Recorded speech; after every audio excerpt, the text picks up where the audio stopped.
नाज़रीन अस्सलाम वालेकुम। खबरनामे में आपका खैर मकदम है। सबसे पहले नजर डालते हैं सुर्खियों पर।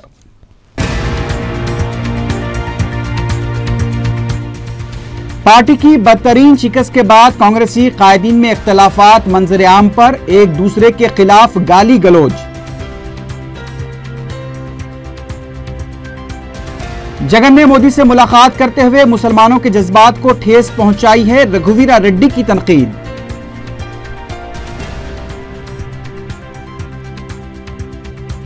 सईदाबाद में एक शख्स के हाथों कमसिन लड़की का कत्ल, बाबू को पुलिस ने किया गिरफ्तार।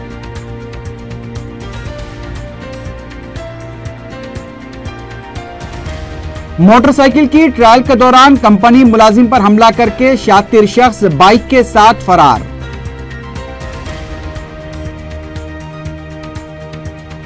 और काटेधन में सिलेंडर में गैर कानूनी गैस की फिलिंग के दौरान आतिशज़दगी, 3 अफराद बशमूल 2 खवातीन जख्मी।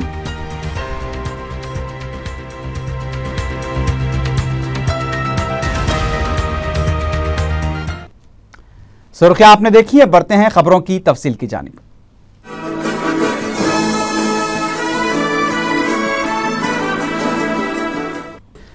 तेलंगाना कांग्रेस कमेटी ने कांग्रेस वर्किंग कमेटी की करारदाद की हिमायत करते हुए सोनिया गांधी और राहुल गांधी की क़यादत पर एतमाद का इजहार किया है और एक करारदाद मंजूर की है। कांग्रेस के तेलंगाना कायदीन पन्नाला लक्ष्मैया, जाना रेड्डी, उत्तम कुमार रेड्डी, जी सुखेंदर रेड्डी, डी श्रीनिवास और जी वेंकट रमना के अलावा दीगर कायदीन ने इस सिलसिले में एक इजलास में शिरकत की। साबिक नायब वज़ीर आला दामोदर राज नरसिम्हा ने इस सिलसिले में करारदाद पेश की, जिसे मुत्तफ़क़ा तौर पर मंजूर कर लिया गया।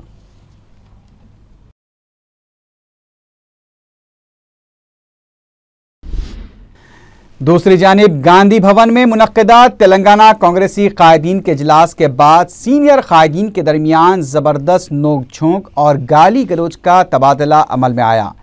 पीसीसी के सेक्रेटरी जी किशन और नलगुंडा कांग्रेस के नायब सदर जी सुरेंदर ने तेलंगाना कांग्रेस के सदर पन्नाला लक्ष्मैया, उत्तम कुमार रेड्डी और साबिक नायब वज़ीर आला दामोदर राज नरसिम्हा पर सख्त इल्ज़ामात आयद करते हुए बरहमी का इजहार किया। इस मौके पर गाली गलौज भी की गई। जी किशन और जी सुरेंदर का कहना था कि तेलंगाना के आला कांग्रेसी कायदीन ने उनकी जिंदगी बर्बाद कर दी है। हालात को बेकाबू होता देखकर रेणुका चौधरी और पी सुधाकर रेड्डी ने बरहम कायदीन को मनाने की कोशिश की, जो रायगा साबित हुई। जी किशन और जी सुरेंदर ने पन्नाला लक्ष्मैया, उत्तम कुमार रेड्डी और दामोदर राज नरसिम्हा को ओहदों से हटाने का मुतालबा करते हुए नारेबाजी की।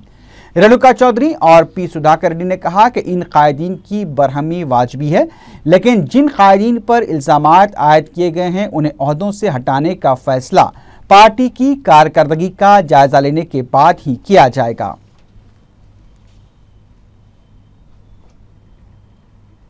हम हमारी लीडरशिप को लेट डाउन करे हैं। इस बाधा से आज हमारे कार्यकर्ता हैं सब पलट गए हैं, सब गुस्से में हैं, कह रहे हैं कुछ बातें, और इसको हमें सोच समझकर कैसे आगे लेना है, देखना है। जिम्मेदार तो हम सब ठहरे हुए हैं। ये उनके गुस्सा है, ये उनकी बाधा है, और ये ज़रूरी है कि हम इस बाधा को हम पहचानें और इनको संभालें और कैसे आगे बढ़े ये सोचें। आज के दिन वो गुस्से में ये होगा क्योंकि आंध्र प्रदेश कांग्रेस कमेटी के सदर रघुवीरा रेड्डी ने जगन की नरेंद्र मोदी से मुलाकात को बेगानी शादी में अब्दुल्ला दीवाना के मुमासिल करार दिया। रघुवीरा रेड्डी ने कहा कि नरेंद्र मोदी से मुलाकात करते हुए जगन ने अक़लियतों के जज्बात को ठेस पहुंचाई है। उन्होंने कहा कि सिर्फ अपने मुकदमों से बचने के लिए ही जगन ने नरेंद्र मोदी से मुलाकात की थी। तेलंगाना प्रदेश कांग्रेस कमेटी के सदर पन्नाला लक्ष्मैया ने कहा है कि हालिया इंतखाबात में पार्टी की शिकस्त का जायजा लेने के लिए जल्द इजलास तलब किया जाएगा। मीडिया से बात करते हुए उन्होंने बताया कि बाज़ मकामात पर मौल्लख ZPTC के जो नताइज आए हैं, मुकामी कायदीन से सलाह व मशवरा करने के बाद इस सिलसिले में फैसला लिया जाएगा। उन्होंने दावा किया कि महबूबनगर, रंगारेड्डी, वरंगल और मेदक पर कांग्रेस ही कब्जा करेगी। पन्नाला लक्ष्मैया ने बताया कि जून के आखिर में पार्टी का तोसी इजलास मुनक्किद किया जाएगा। कलवाकुर्ती के नौमंतखबा कांग्रेसी रुकन असम्बली वंशी चंद रेड्डी ने कहा है कि कलवाकुर्ती के अवाम ने जो ओहदा उन्हें दिया है वह पूरी जिम्मेदारी के साथ उसे निभाएंगे। मीडिया से बात करते हुए वंशी चंद रेड्डी ने कहा कि अवाम से दूर रहने के बावजूद भी उन पर जो भरोसा किया गया है इसके लिए वो कलवाकुर्ती के अवाम के एहसानमंद हैं। पार्टी की इंतखाबी शिकस्त पर तबसरा करते हुए वंशी चंद रेड्डी ने कहा कि कांग्रेस कई बार ऐसे हालात से गुजर चुकी है। उनका कहना था कि पार्टी मुखालिफ सरगर्मियों के जिम्मेदार कायदीन के खिलाफ पीसीसी को सख्त कार्रवाई करनी चाहिए। टीआरएस लीडर हरीश राव ने कहा है कि तेलंगाना के लिए चंद्रबाबू नायडू ने कुछ नहीं किया है। मीडिया से बात करते हुए उन्होंने कहा कि तेलंगाना को तरक्की देने का दावा भी चंद्रबाबू नायडू का बिल्कुल झूठा है। टीआरएस लीडर ने कहा कि किसानों ने जब मुफ्त बरकी का मुतालबा करते हुए एहतजाज किया तो उन पर गोलियां बरसाई गई थीं। उन्होंने सवाल किया कि क्या गोलियां बरसाना तरक्की होती है। हरीश राव ने कहा कि मेदक जेडपीटीसी पर टीआरएस ही कब्जा करेगी। रियासती चीफ सेक्रेटरी पीके मोहंती 25 मई को जिले कलेक्टर्स के साथ एक जायजा इजलास मुनक्किद करेंगे। इजलास में रियासत की तकसीम से पैदा होने वाले हालात पर तबादले ख्याल किया जाएगा। वाज़ेह है कि चीफ सेक्रेटरी मई के आखिर में अपने ओहदे से सुबुकदोश हो रहे हैं। रियासत की तकसीम के बाद 2 जून से 2 रियासतें काम करेंगी, लेकिन तकसीम का अमल मुकम्मल होने से पहले मुश्किलात का आगाज हो गया है। एक तरफ 24 मई को रियासती मुलाजमीन को महीने की तनख्वाहें अदा कर दी जाएंगी। 25 मई से सेक्रेटेरिएट में कोई काम नहीं होगा और 2 जून तक यह सिलसिला बरकरार रहेगा। सेक्रेटेरिएट के एच ब्लॉक को आंध्र प्रदेश के वज़ीर आला के दफ्तर के लिए मख्तस किया गया है और उसकी तज़ीन नौ के लिए तामीरी काम जोर शोर से जारी है। लेकिन पता चला है कि आंध्र प्रदेश के मुतवक्के chief minister Chandrababu Naidu H block से काम करना नहीं चाहते। यह भी कहा जा रहा है कि वो अपना camp office lake view guest house बनाने पर भी तैयार नहीं है। ज़राए के मुताबिक चंद्रबाबू नायडू MCHRD में अपना दफ्तर कायम करना चाहते हैं। उधर तेलंगाना के मुतवक्के चीफ मिनिस्टर KCR ने भी उन्हें अलॉट किए गए कैंप ऑफिस को लेकर तहफ़्फ़ुज़ात का इजहार किया है। कहा जा रहा है कि तोहम परस्ती की वजह से KCR कैंप ऑफिस को लेकर काफ़ी मोहतात हैं। महकमे GAD ने रियासती मुलाजमीन की तकसीम का ऐलान करते हुए फहरिस्त जारी कर दी है। महकमे के खुसूसी सेक्रेटरी SK सिन्हा के मुताबिक मुकामी बुनियाद पर मुलाजमीन की तकसीम करते हुए 1865 मुलाजमीन के नाम जारी किए गए हैं। इनमें से 1060 आंध्रा के लिए और 805 तेलंगाना के मुलाजमीन शामिल हैं। SK सिन्हा के मुताबिक मुकामी मौक़िफ़ की बुनियाद पर तकसीम के अमल पर किसी को एतराज़ है तो मुलाजमीन इस सिलसिले में रुजू हो सकते हैं। उन्होंने बताया कि रियासती मुलाजमीन www.ap.gov.in पर भी 21 मई तक अपने एतराज़ात दाखिल कर सकते हैं। रियासती चीफ सेक्रेटरी PK मोहंती भी IPS, IAS और IFS अहदेदारों की फहरिस्त के साथ दिल्ली में क़याम किए हुए हैं ताकि मरकजी दाखिला सेक्रेटरी से इससे मंजूरी हासिल की जा सके। महकमे अक़लियती बहबूद के सेक्रेटरी उमर जलील ने बताया कि खुद रोजगार स्कीम के लिए मख्तस करदा 118.50 करोड़ रुपए के खर्च के लिए अहकाम जारी किए गए हैं। उमर जलील के मुताबिक इंतखाबी ज़ाब्ते अखलाक की वजह से मंजूर शुदा दरखास्तों को रकम जारी नहीं की गई थी। अहकाम की इजराई के बाद फौरी तौर पर 45 करोड़ रुपए की रकम तकसीम की जाएगी। गैर रस्मी तौर पर उमर जलील ने बताया कि अब तक 11 करोड़ रुपए पहले ही खर्च किए जा चुके हैं। मंजूर शुदा दरख्वास्त गुजारों के बैंक अकाउंट्स में यह रकम मुंतकिल की जाएगी। रियासत की तकसीम से सरकारी महकमेजात की मुंतकली से शहरियों को मुश्किलात का सामना करना पड़ रहा है। हैदराबाद डिस्ट्रिक्ट माइनॉरिटी कॉरपोरेशन का तख्लिया भी अमल में आ चुका है। उसका दफ्तर हाउसिंग बोर्ड बिल्डिंग मौजम जाही मार्केट के पास एक इमारत की पहली मंजिल पर मुंतकिल किया जा रहा है, लेकिन मुख्तलिफ महकमों के दफातर अवाम को कोई इत्तला दिए बगैर मुंतकिल किए जा रहे हैं, जहां पर कोई बोर्ड या कम अज़ कम बैनर तक नहीं लगाया गया है, जिससे ज़रूरतमंदों को मुश्किलात का सामना करना पड़ रहा है। अवाम मज़कूरा दफातर को तलाश करते हुए भी नजर आ रहे हैं, हत्ता कि साइकिल पार्किंग की सहूलत भी दस्तयाब नहीं है। दफ्तर को मुंतकिल हुए हफ्ता गुजर चुका है, लेकिन बगैर किसी मनसूबाबंदी के तख्लिया का काम करने की वजह से मज़कूरा दफ्तर में अब तक इंटरनेट का कनेक्शन भी नहीं लगाया गया है। इसकी वजह से दफ्तर का सारा काम ठप होकर रह गया है। वाईएसआर कांग्रेस पार्टी के लीडर के श्रीधर ने सवाल किया है कि तेलुगुदेशम क़ायदीन आखिर क्यों वाईएस जगन मोहन रेड्डी से इतने खौफजदा हैं। मीडिया से बात करते हुए श्रीधर रेड्डी ने कहा कि तेलुगुदेशम ने अवाम से जो वादे किए हैं पहले उन्हें उसे पूरा करना चाहिए। उन्होंने कहा कि सियासी तौर पर मुकाबला न करने पर तेलुगुदेशम क़ायदीन जगन मोहन रेड्डी के खिलाफ इल्ज़ाम तराशियों पर उतर आए हैं। वाईएसआरसीपी 70 अरकान असम्बली और 9 अरकान पार्लियामेंट के साथ अवाम की खिदमत करेगी। उन्होंने कहा कि जगन मोहन रेड्डी और नरेंद्र मोदी के दरमियान हुई मुलाकात की तफसीलात ఈనాడు पेपर को किस तरह मालूम हुई उसकी वजाहत होनी चाहिए। తెలుగుదేశం పార్టీ కార్యకర్తలు మద్యం మత్తులో సాగించిన వీరంగం సభ్య సమాజం తలదించుకునే విధంగా ఒక రాజకీయ పార్టీ కార్యకర్తల వీళ్ళని చెప్పని ప్రజలు అసహించుకునే విధంగా అది కూడా చంద్రబాబు నాయుడు గారు తిరుమల పవిత్రతని కాపాడుతానని చెప్పని మాట్లాడిన కొన్ని గంటల్లోనే ఈ సాగించిన వీరంగం చూసి నిజంగా సభ్య సమాజం తలదించుకుంటూ ఉంది। तेलंगाना में मुसलमानों के मफादात के लिए की जा रही मजलिस की कोशिशें जहां मुखालिफिन मजलिस को हजम नहीं हो पा रही हैं, वहीं बीजेपी भी अब उनकी तरह ही बात करने लगी है। मीडिया से बात करते हुए बीजेपी के लीडर ने कहा कि टीआरएस ने मजलिस के साथ मिलाकर धोखा दिया है, जबकि मजलिस ने वाज़े तौर पर कह दिया है कि तेलंगाना में मुसलमानों के मफादात के तहफ़्फ़ुज़ और उनकी तरक्की और बहबूद के लिए अगर टीआरएस संजीदा है तो मजलिस हुकूमत के साथ ताउन के लिए तैयार है। बीजेपी लीडर अब मुखालिफिन मजलिस की तरह बात करते हुए उसे दूसरा रंग देने की कोशिश कर रहे हैं। टीआरएस क़ायदीन के साथ हुई मजलिसी क़ायदीन की मुलाकात में भी सिर्फ मुसलमानों की तरक्की और बहबूद और पुराने शहर के मसाइल पर ही तबादला ख्याल किया गया था। टीआरएस क़ायदीन ने यह वादा भी किया है कि मजलिस के मशवरों पर अक़लियतों की तरक्की और बहबूद और मफादात के तहफ़्फ़ुज़ के लिए इक़दाम किए जाएंगे।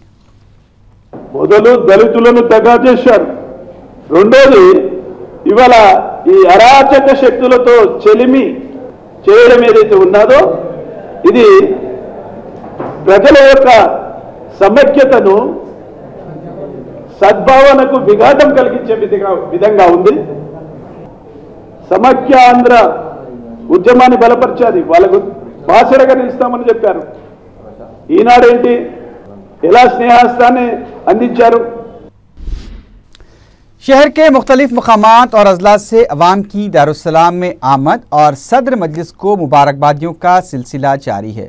अजला आदिलाबाद, महबूबनगर और किशनबाग व नामपल्ली से अवाम के मुख्तलिफ ग्रुप्स ने दारुस्सलाम में सदर मजलिस बैरिस्टर असदुद्दीन ओवैसी से मुलाकात करते हुए मजलिस की शानदार कामयाबी पर मुबारकबाद पेश की। इस मौके पर अरकान असम्बली की गुलपोशी भी की गई।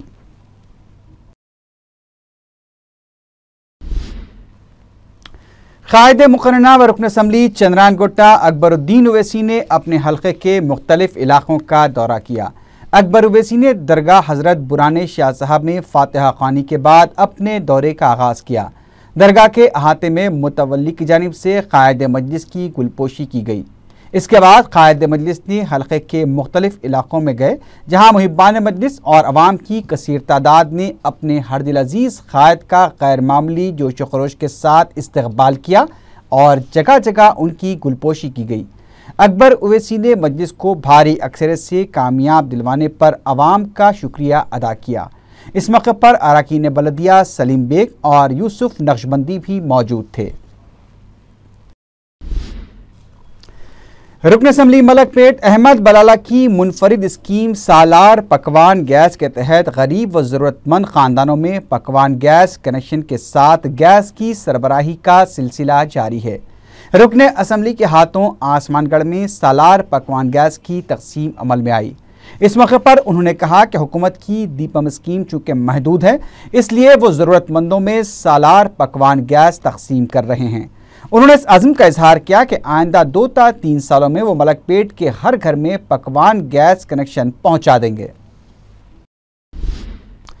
रुकन असम्बली जाफर हुसैन मेराज ने रेड हिल्स के इलाके में घर घर जाकर अवाम से मुलाकात की। उन्होंने इंतखाबात में कामयाब बनाने पर इजहार तशक्कुर किया और बुनियादी सहूलतों के मसाइल की यकसुई का तयक़ुन दिया। बाद में उन्होंने अपने हल्के के ज़ेर इल्तिवा कामों का भी जायजा लिया।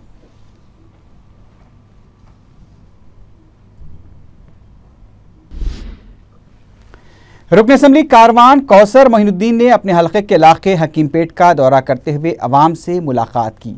उन्होंने मुकामी अफराद से फ़र्दन मुलाकात करके उन्हें मुंतखब करने पर शुक्रिया अदा किया। उन्होंने मुकामी अफराद को तयक़ुन दिया कि वह बरक़ी, बलदी और आबरसानी के मसाइल की यकसुई में कोई कोताही नहीं करेंगे। बाद में उन्होंने हल्के के ज़ेर इल्तिवा कामों का भी जायजा लिया।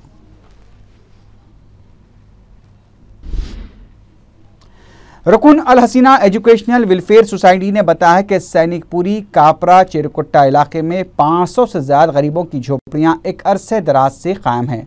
उनकी एक और सोसाइटी वीकर सेक्शन सोसाइटी के नाम से कायम है। इस इलाके में एक मदरसा और एक मस्जिद भी है, लेकिन रामदास गौड़ और एक बिल्डर के चंद गैर समाजी अनासिर साथियों की मदद से यहाँ के मकीनों को डराया करते हैं और उनके साथ गाली गलौज करते हैं और यहाँ के सारे मकीन इलाका खाली कर दें और रकम लेकर चले जाएं, ये कहकर दबाव डाला जाता है। हसीना बेगम ने बताया कि इन गैर समाजी अनासिर की शिकायत पुलिस में भी दर्ज करवाई गई थी, लेकिन उनके खिलाफ कोई कार्रवाई नहीं की गई, इसलिए उनके खिलाफ ह्यूमन राइट्स कमीशन में शिकायत दर्ज करवाई गई है। उन्होंने हुकूमत से मुतालबा किया है कि वह गरीबों को बेघर करने वालों के खिलाफ कार्रवाई करे।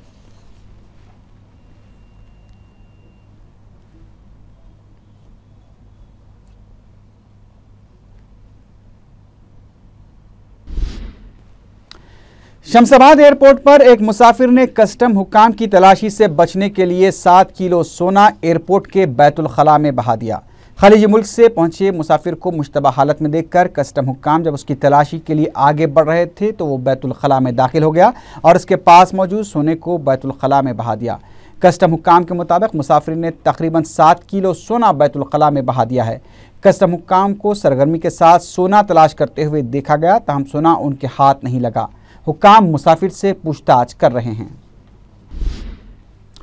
सैदाबाद में एक शख्स ने अपनी दाश्ता की बेटी का कत्ल कर दिया। सैदाबाद पुलिस के मुताबिक कविता नामी खातून अपने शौहर को छोड़कर बाबू नामी शख्स के साथ रहा करती थी। उसने अपनी 10 साला बेटी पुष्पा को अपने साथ रखा था। बाबू अक्सर शराब पीकर कविता से झगड़ा किया करता और पैसे लाने के लिए उससे मारा पीटा करता था। बाबू की हरासानी से तंग आकर कविता अपनी मां के घर चली गई। इस हरकत से बरहम होकर बाबू ने पहले कविता को फ़ोन किया और कहा कि अगर वो पैसे नहीं लाएगी तो पुष्पा को मार डालेगा। कविता ने इसे सिर्फ धमकी समझा और नज़रअंदाज कर दिया, लेकिन बाबू ने पुष्पा का कत्ल कर दिया। पुलिस ने शिकायत मिलने पर बाबू को गिरफ्तार कर लिया है। मज़ीद तहकीकात जारी हैं।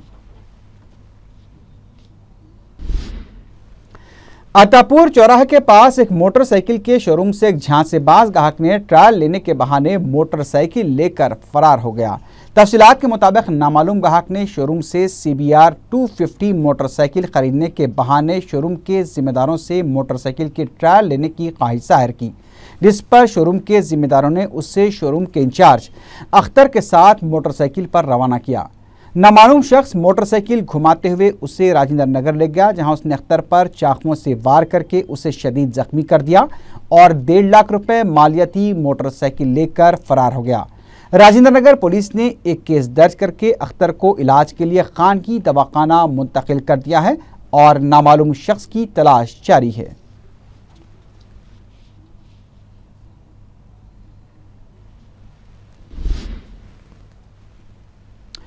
श्री रामनगर कॉलोनी वाक़े काटेधन में गैर कानूनी तौर से गैस रिफिलिंग के दौरान 3 अफराद शदीद जख्मी हो गए।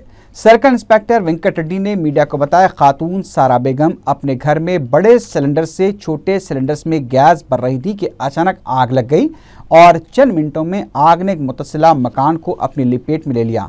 सिलेंडर फटने से घर की छत उड़ गई। इस वाक़े में सारा बेगम और पड़ोस रहने वाली अनीता और 4 साला लड़का विजय शदीद तौर पर झुलस गए। दोनों को इलाज के लिए दवाखाना मुंतकिल कर दिया गया है। पुलिस ने एक केस दर्ज करके मुतासरा खातून के मकान से 8 सिलेंडर जब्त कर लिए हैं।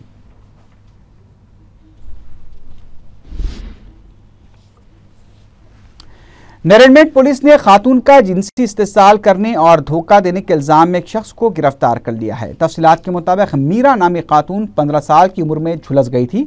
उसके चेहरे और जिस्म पर कई निशानात थे जो कि ऑपरेशन के बाद किसी हद तक कम हो गए थे। इसी दौरान उसके ताल्लुकात नवीन नामी शख्स से हो गए। नवीन ने शादी करने का वादा करके मीरा का जिनसी इस्तेसाल किया और जब शादी की बात आई तो वो अपने वादे से मुकर गया।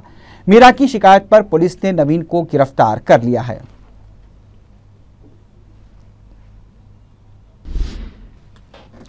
आखिर में सुर्खियों पर एक बार फिर नजर डालते हैं।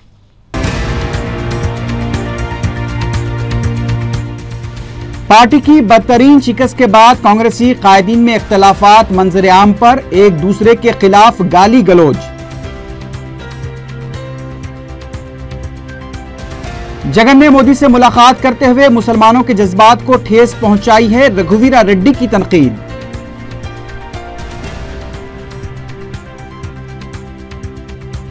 सईदाबाद में एक शख्स के हाथों कमसिन लड़की का कत्ल, बाबू को पुलिस ने किया गिरफ्तार।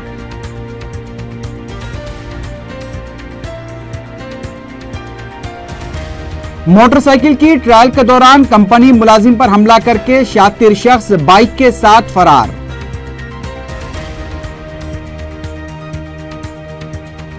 और काटेधन में सिलेंडर में गैर कानूनी गैस की फिलिंग के दौरान आतिशज़दगी, 3 अफराद बशमूल 2 खवातीन जख्मी।